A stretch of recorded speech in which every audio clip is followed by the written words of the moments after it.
கன்னி ராசிக்காரர்களுக்கு இந்த தமிழ் புத்தாண்டு எப்படி இருக்க போகுதுன்னு சொல்லிட்டு நம்ம சோழி பிரச்சனை மூலமா போட்டு பார்க்கலாம்.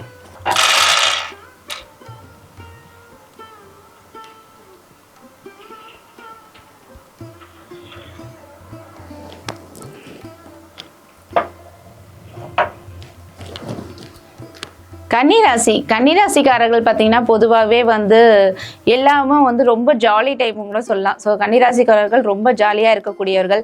அதே மாதிரி ரொம்ப யாருக்காவது ஒரு கஷ்டம் அப்படின்னு சொல்லி இவங்ககிட்ட வந்தாங்கன்னா ஃபஸ்ட்டு ஹெல்ப் பண்ணிட்டு தான் அடுத்த வேலை பார்க்கக்கூடியவர்கள் பார்த்தீங்கன்னா இந்த கன்னிராசிக்காரர்களாக தான் இருப்பாங்க. அப்படியேப்பட்ட கன்னிராசிக்காரர்களுக்கு இந்த தமிழ் புத்தாண்டு எப்படி இருக்க போகுதுன்னு சொல்லி நம்ம பார்க்கலாம்.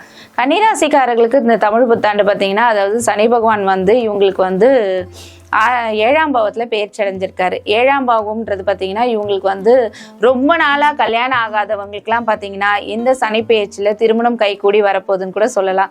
அதாவது பத்திரிகையை ரெடியாக வச்சுக்கோங்க. ஸோ அந்த அளவுக்கு பார்த்தீங்கன்னா உங்களுக்கு திருமண யோகம் கொடுக்கக்கூடிய ஆண்டாக பார்த்தீங்கன்னா இந்த வருஷம் அமையுது. அதே மாதிரி பார்த்தீங்கன்னா இந்த வருஷம் நீங்கள் நினைச்ச விஷயங்கள் எல்லாமே கைகூட போகுது. ரொம்ப நாளாக பிஸ்னஸில் எனக்கு லாஸ் ஆகிட்டு இருக்கு, எனக்கு நிம்மதி இல்லை அப்படின்னு நினச்சவங்களுக்குலாம் பார்த்தீங்கன்னா உங்களுக்கு லாபம் மேல லாபம் வரப்போகுதுன்னு கூட சொல்லலாம். நீங்க நினைச்ச விஷயங்கள் கைகூடி வரப்போகுது. அதே மாதிரி வீட்டுக்கு தேவையான பொருட்கள், அத்தியாவசிய பொருட்கள் எல்லாம் வீட்டுல இல்லை, இதை வாங்கணும் அதை வாங்கணும்னு நினைச்சவங்க எல்லாம் பாத்தீங்கன்னா இந்த வருஷம் வாங்க போறீங்கன்னு கூட சொல்லலாம்.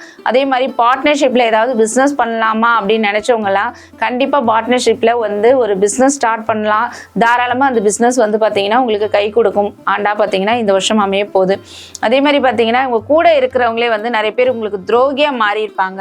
அவங்க எல்லாம் பாத்தீங்கன்னா இப்போ உங்களை புரிஞ்சுக்கிட்டு உங்ககிட்ட திரும்பி வரப்போறாங்கன்னு கூட சொல்லலாம் இந்த வருஷம்.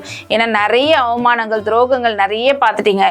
கிட்டத்தட்ட எவ்வளோ அசிங்கப்படணுமோ அவ்வளோ நான் அசிங்கப்பட்டுட்டேன் அப்படின்னு சொல்லிட்டு ரொம்ப மன உடைச்சலுக்கு ஆளாகிருப்பீங்க இந்த கன்னிராசிக்காரர்கள். ஆனால் இந்த கன்னிராசிக்காரர்களுக்கு இந்த வருஷம் பார்த்தீங்கன்னா சனி பெயர்ச்சியில் ரொம்ப அமோகமா இருக்க போகுது. அதே மாதிரி ரொம்ப நாளாக யார்கிட்டயாவது பணம் கொடுத்து வச்சுட்டு அந்த பணம் திரும்ப வரலன்னு சொல்லிட்டு ஏங்கிட்டு இருக்கவங்களுக்குலாம் பார்த்தீங்கன்னா இந்த வருஷம் அந்த பணம் உங்களை தேடி வரப்போகுதுன்னு கூட சொல்லலாம். ஸோ அந்த அளவுக்கு உங்களுக்கு எல்லா விதத்திலையும் ஏற்றம் கொடுக்கக்கூடிய வருஷமா தான் இந்த வருஷம் இருக்க போகுது. அதே மாதிரி பார்த்தீங்கன்னா இந்த கன்னிராசிக்காரர்களுக்கு 10ல் உங்களுக்கு குரு பகவான் பெயர்ச்சி அடைகிறார். 10ல் தொழில் ஸ்தானத்தில் குரு பகவான் இருக்கிறதுனால உங்களுக்கு நினைச்ச தொழிலை நீங்க செய்யலான்னு கூட சொல்லலாம். அதே மாதிரி ரொம்ப நாளா எனக்கு வேலை இல்லை, வேலை தேடிட்டு இருக்கேன் அப்படின்னு நினைச்சவங்களுக்குலாம் வேலை கைகூடி வரப்போகுது. அதே மாதிரி இந்த குழந்தை இல்லைன்னு சொல்லிட்டு ரொம்ப நாளா ட்ரீட்மெண்ட் எடுத்தவங்களுக்கும் சரி, கொஞ்ச நாளா கோயிலா சுத்திட்டு குழந்தை எப்பதான் குழந்தை பாக்கியம் எனக்கு கிடைக்கும்னு நினைச்சு அழுது வேணுனவங்களுக்கும் சரி குழந்தை பாக்கியம் கைகூடி வரப்போகுது. நினைச்ச காரியங்கள் கைகூடி வரும்னு கூட சொல்லலாம் கன்னிராசிக்காரர்களுக்கு. அதே மாதிரி கன்னிராசிக்காரர்களுக்கு பார்த்தீங்கன்னா ரொம்ப நாட்களாவே உடம்பு ரீதியான ஏதாவது ஒரு பிரச்சனை இருந்து வந்துட்டு இருக்கோம். கொஞ்ச நாட்களா அதுக்கான ட்ரீட்மெண்ட் எடுத்திருப்பீங்க, ஆனா அது உங்களுக்கு செட் ஆகாம இருந்திருக்கும். பட் இந்த வருஷம் நீங்க எடுக்க போற ட்ரீட்மெண்ட் பாத்தீங்கன்னா உங்களுக்கு கைகூடி வரும். அதுக்கான கரெக்டான இடம் இதுதான் சொல்லிட்டு உங்களுக்கு இந்த குரு பெயர்ச்சியில குரு பகவான் உங்களுக்கு காட்ட போறான்னு கூட சொல்லலாம்.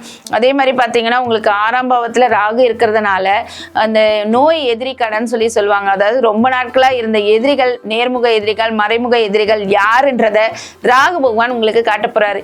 இவங்களா நமக்கு எதிரியாயிட்டாங்களே, இவங்க நம்ம எவ்வளவு க்ளோஸா பழகினவங்களாச்சே அப்படின்னு நீங்க நினைக்கும் போது அவங்க உங்களுக்கு இவங்க தான் உங்க எதிரி அப்படின்றத இந்த ராகு பகவான் வெளிச்சம் போட்டு காட்ட போறாருன்னு கூட சொல்லலாம் கன்னிராசிக்காரர்களுக்கு. ஸோ நீங்க உங்களுடைய எதிரி யாருன்றத உங்களுக்கு கண்கூடா இப்ப காட்ட போறாரு. ஸோ அதே மாதிரி நோய் எதிரி கடன்னும் போது ரொம்ப நாட்களா உடம்புல இருந்த நோய் கொஞ்சம் கொஞ்சமா உங்களுக்கு சால்வ் ஆகும். அதாவது உடம்பு ரீதியான பிரச்சனை ஏதாவது இருந்திருந்தா இந்த வருஷம் அதுக்கான ட்ரீட்மெண்ட் எடுக்கும் போது அது உங்களுக்காக சால்வ் ஆகும் கூட சொல்லலாம். அதே மாதிரி குழந்தைக்கான ட்ரீட்மெண்ட் எடுக்கிறவங்களுக்கும் குழந்தை பாக்கியம் கைகூடி வரப்போகுது. ரொம்ப நாட்களாக இடம் வாங்கி போடணும் அப்படின்னு நினைச்சிட்டு இருக்கோங்க, இல்லை ரொம்ப நாட்களாக இந்த இடம் வாங்கலாமா வேண்டாமான்னு சொல்லிட்டு நினைச்சிட்டு இருக்கோங்க எல்லாருக்குமே பார்த்தீங்கன்னா ஒரு இடம் உங்களுக்கு கைகூடி வரப்போது. அந்த இடத்த வாங்கி போட போறீங்கன்னு கூட சொல்லலாம். ஸோ இன்வெஸ்ட்மெண்ட் பண்றதுக்கு உகந்த ஆண்டா பார்த்தீங்கன்னா இந்த வருஷம் இருக்கு. அதே மாதிரி இந்த ஷேர் மார்க்கெட்டில் இன்வெஸ்ட் பண்ணிட்டு ரொம்ப நாளாக ஷேரில் லாஸ் ஆகிட்டே இருந்திருப்பீங்க. அவங்களாம் பார்த்தீங்கன்னா இந்த வருஷம் இன்வெஸ்ட் பண்ணும்போது உங்களுக்கு ரெட்டிப்பான லாபம் உங்களுக்கு வரப்போகுதுன்னு கூட சொல்லலாம் கன்னிராசிக்காரர்களுக்கு. அதே மாதிரி இந்த சிறு தொழில் செஞ்சுட்டு இருக்கவங்களுக்குலாம் பார்த்தீங்கன்னா அது மூலயமாவும் உங்களுக்கு லாபம் கிடைக்க போகுது. அதே மாதிரி இந்த ரியல் எஸ்டேட் பண்ணுறவங்க, இந்த டீ கடை வச்சுருக்கவங்க, அந்த மாதிரி இருக்கிறவங்களுக்குலாம் பார்த்தீங்கன்னா அது மூலயமாவே லாபம் கிடைக்க போகுது. அதாவது டீ கடை தாண்டா வச்சுருக்கேன், இந்த அளவுக்கு வருமானம் வருதா அப்படின்னு சொல்லிட்டு உங்களை பார்த்து எல்லாரும் எல்லாரும் ஆச்சரியப்பட போறாங்கன்னு கூட சொல்லலாம். அதே மாதிரி இந்த டீ கடை வச்சிருக்கவங்களுக்கு பாத்தீங்கன்னா ரொம்ப நாளா எல்லாரும் கேட்டிருப்பாங்க, உங்களுக்கு யாருமே இல்லாத கடையில எதுக்குடா டீ ஆத்திட்டு இருக்கேன் அப்படின்னு சொல்லியிருப்பாங்க.